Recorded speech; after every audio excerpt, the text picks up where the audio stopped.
Naman, Tore. Mayaya ka. Hindi ito, there's nothing wrong para pagiging GM o General Manager.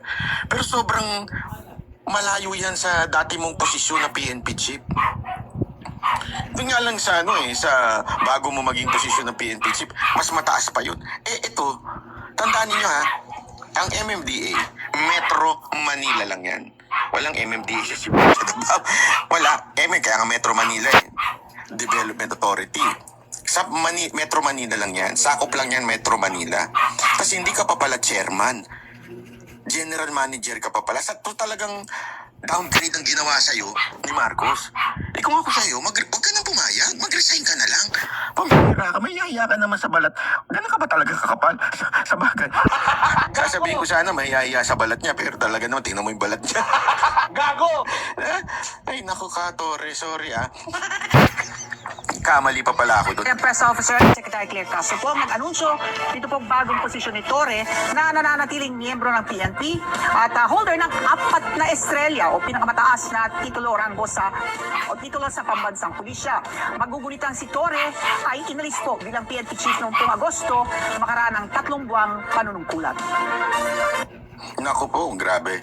Matindi ho talaga itong ginawa sa iyo, Tore. Naku, kayang-kaya. Sa totoo lang, ako nahihiya sa iyo. Totoo. Para ba, nakakaya naman to. Pero matindi yung pagmumukha mo. Ang kapal ng mukha mo, so paninindigan mo na lang yan. Anyway, ito pa, isang balita, yung kay Yusek Cabral. Sino ba itong si Yusek Cabral? Ito muna ang simulan natin. Sino ba si Yusek Cabral? Bago natin komentuhan ito. Pasok. Sino nga ba si Catalina Cabral? May 40 taong nanungkulan sa DPWH si Cabral. Ika nga nila, she rose from the ranks. Nagsimula bilang rank and file civil engineering aide hanggang sa maging engineer at umangat ang kanyang karera. Noong 2014, naging undersecretary for planning si Cabral. Siya ang punong tagapangasiwa sa pagpaplano ng mga proyekto ng DPWH. Alam niya mga proyektong nakaprograma at kung paano pinondohan ng mga ito.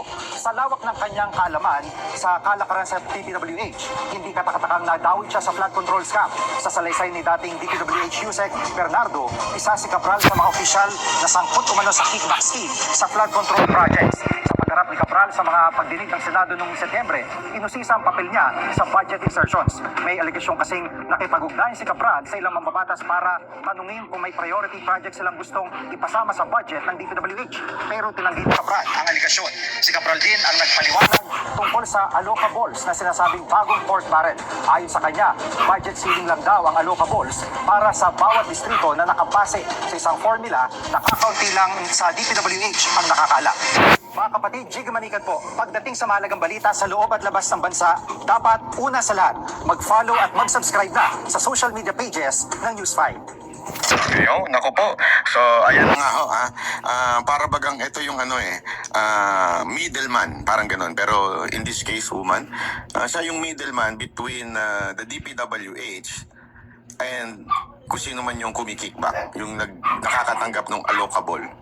So, the rest, halimbawa ito, yung mga DPWH secretary, other Yusek, other politician, siya yung pinakagitna.